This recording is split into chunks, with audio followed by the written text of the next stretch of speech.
Êxodo, capítulo 15. A canção de Moisés. Então Moisés e os israelitas cantaram esta canção a Deus, o Senhor. Cantarei ao Senhor, porque ele conquistou uma vitória maravilhosa. Ele jogou os cavalos e os cavaleiros dentro do mar. O Senhor é o meu forte defensor, foi ele quem me salvou. Ele é o meu Deus e eu o louvarei. Ele é o Deus do meu pai e eu cantarei a sua grandeza. O Senhor é um guerreiro, o seu nome é Senhor. Ele jogou no mar o exército egípcio e os seus carros de guerra. Os seus melhores oficiais se afogaram no mar vermelho. O mar profundo os cobriu, como uma pedra eles foram até o fundo. A tua mão direita, ó Senhor, tem um poder terrível. Ela despedaça o inimigo. Como é maravilhosa a tua vitória. Derrotas os teus inimigos e com a tua ira furiosa tu os queimas como se fossem palha. Tu sopraste e as águas se amontoaram. As ondas se levantaram como muralhas e o fundo do mar ficou duro como gelo. Os inimigos disseram, nós iremos atrás deles e os alcançaremos. Pegaremos todas as coisas que são deles e ficaremos com tudo o que quisermos. Com as nossas espadas nós os mataremos. Porém tu, ó Senhor, sopraste e os egípcios se afogaram, afundaram como um chumbo no mar bravo. Não há outro Deus como tu, ó Senhor. Quem é santo e majestoso como tu? Quem pode fazer os milagres e as maravilhas que fazes? Estendeste a mão direita e a terra engoliu os que nos perseguiam. Por causa do teu amor, tu guiaste o povo que salvaste. Com o teu grande poder, tu os levaste para a tua terra santa. Os povos ouviram falar do que fizeste e estão tremendo de medo. Os filisteus ficaram apavorados. Os chefes dos edomitas estão assustados. Os poderosos moabitas perderam a coragem. E todos os cananeus estão tremendo. O medo e o terror caíram sobre eles. Eles viram o teu grande poder e ficaram parados como se fossem pedras, até que tivesse passado o teu povo, o povo que livraste da escravidão. Tu levarás o teu povo para viver no teu monte, o lugar, ó Senhor, que escolheste para morar, o templo que tu mesmo construíste. O Senhor Deus será rei para todo sempre. A canção de Míriam. Os israelitas atravessaram o mar em terra seca. Porém, quando os carros de guerra dos egípcios, com seus cavalos e cavaleiros, entraram no mar, o Senhor Deus fez com que as águas voltassem e os cobrissem. A profetisa Míriam, que era irmã de Arão, pegou um pandeiro e todas as mulheres a acompanharam, tocando pandeiro e dançando. E Míriam cantou para elas assim: Cantem ao Senhor, porque ele conquistou uma vitória gloriosa. Ele jogou os cavalos e os cavaleiros dentro do mar. As águas amargas. Aí Moisés levou o povo de Israel do Mar Vermelho para o deserto de Sur. Eles caminharam 3 dias no deserto e não acharam água. Então chegaram a um lugar chamado Mara, porém não puderam beber a água dali porque era amarga. Por isso aquele lugar era chamado de Mara. O povo reclamou com Moisés e perguntou: O que vamos beber? Então Moisés, em voz alta, pediu socorro a Deus, o Senhor, e o Senhor lhe mostrou um pedaço de madeira. Moisés jogou a madeira na água e a água ficou boa de beber. Foi nesse lugar que o Senhor Deus deu lei aos israelitas e os pôs à prova. Ele disse: Se vocês prestarem atenção no que eu digo, se fizerem o que é certo e se guardarem os meus mandamentos, eu não os castigarei com nenhuma das doenças que mandei contra os egípcios. Eu sou o Senhor que cura vocês. Depois os israelitas chegaram a Elim, onde havia 12 fontes de água e 70 palmeiras, e acamparam ali, perto da água. O Evangelho de Lucas, capítulo 18. A viúva e o juiz.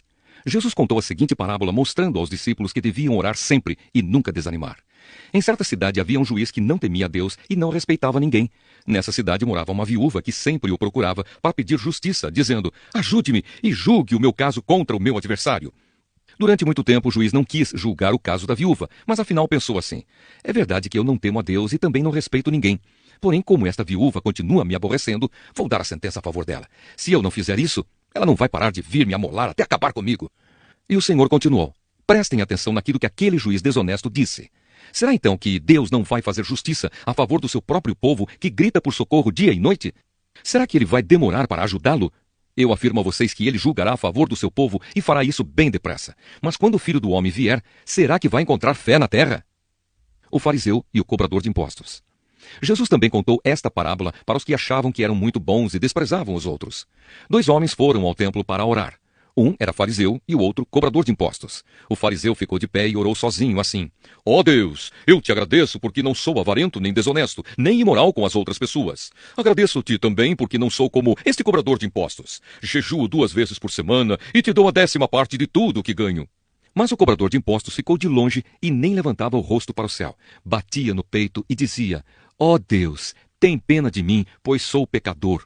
E Jesus terminou dizendo: Eu afirmo a vocês que foi este homem, e não o outro, que voltou para casa em paz com Deus. Porque quem se engrandece será humilhado, e quem se humilha será engrandecido. Jesus e as crianças. Depois disso, algumas pessoas levaram as suas crianças a Jesus para que ele as abençoasse, mas os discípulos viram isso e repreenderam aquelas pessoas. Então Jesus chamou as crianças para perto de si e disse: Deixe que as crianças venham a mim e não proíbam que elas façam isso, pois o reino de Deus é das pessoas que são como estas crianças. Eu afirmo a vocês que isto é verdade. Quem não receber o reino de Deus como uma criança, nunca entrará nele. O moço rico. Certo líder judeu perguntou a Jesus: Bom mestre, o que devo fazer para conseguir a vida eterna? Jesus respondeu: Por que você me chama de bom? Só Deus é bom e mais ninguém. Você conhece os mandamentos. Não cometa adultério, não mate, não roube, não dê falso testemunho contra ninguém, respeite o seu pai e a sua mãe. O homem respondeu: Desde criança eu tenho obedecido a todos esses mandamentos.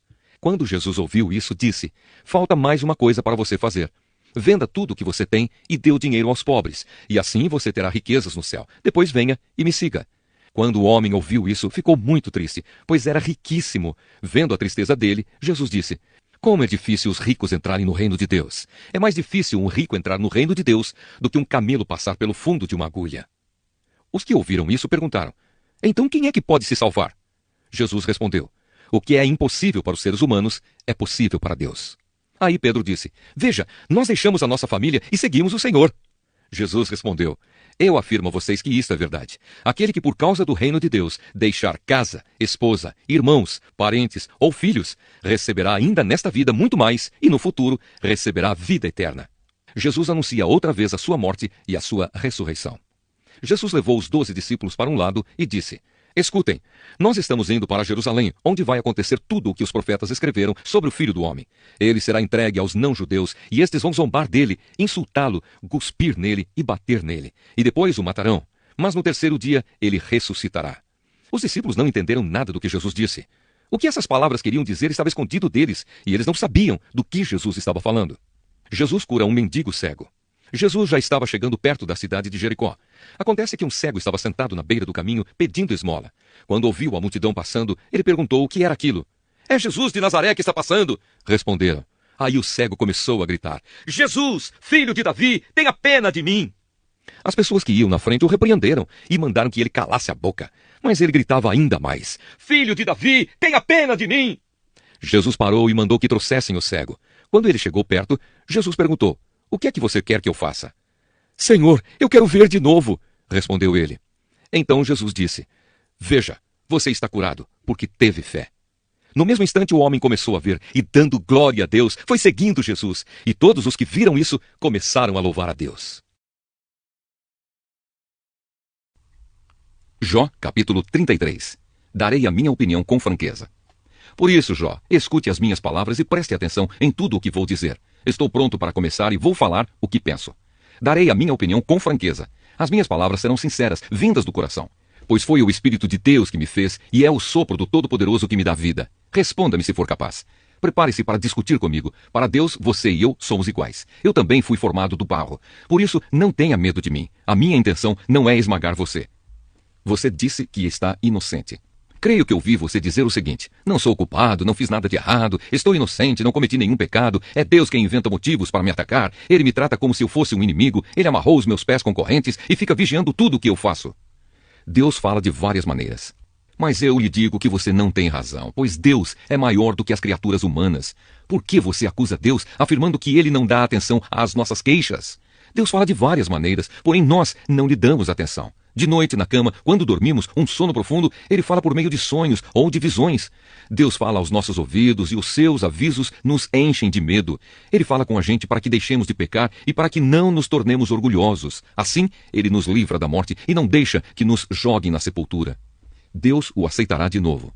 Outra vez Deus castiga com doenças e com fortes dores que não passam. O doente perde o apetite e não quer nem ver as comidas mais gostosas. Ele emagrece, vai se acabando e no fim vira pele e osso. Ele está às portas da morte, logo será levado para a sepultura.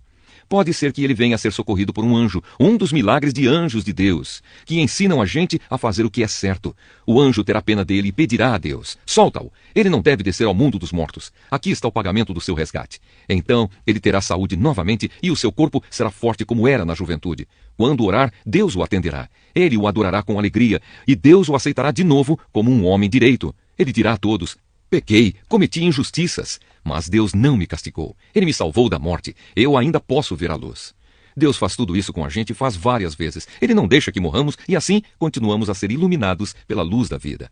Agora, Jó, escute com atenção. Fique calado, pois vou falar. Se você tem alguma coisa a dizer, responda, pois eu gostaria de lhe dar razão. Se não, fique calado e escute, que eu lhe ensinarei como ser sábio.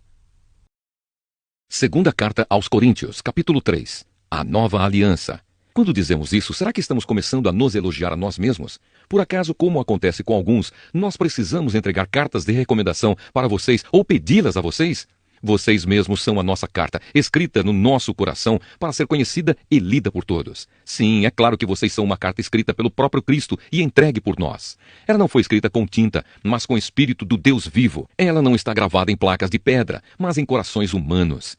Dizemos isso por causa da confiança que temos em Deus por meio de Cristo. Em nós não há nada que nos permita afirmar que somos capazes de fazer esse trabalho, pois a nossa capacidade vem de Deus. É Ele quem nos torna capazes de servir à nova aliança que tem como base não a lei escrita, mas o Espírito de Deus. A lei escrita mata, mas o Espírito de Deus dá a vida. Quando a lei que traz a morte foi gravada em placas de pedra, a glória de Deus apareceu e o rosto de Moisés ficou brilhando. O brilho do seu rosto já estava desaparecendo quando ele entregou as placas ao povo de Israel. Mas mesmo assim, esse brilho era tão forte que os israelitas não podiam fixar os olhos em Moisés. Se o domínio da lei veio com tanta glória, quanto maior ainda é a glória que acompanha o domínio do Espírito de Deus. A lei que condena as pessoas teve glória, porém muito mais glória tem o Espírito que traz a salvação.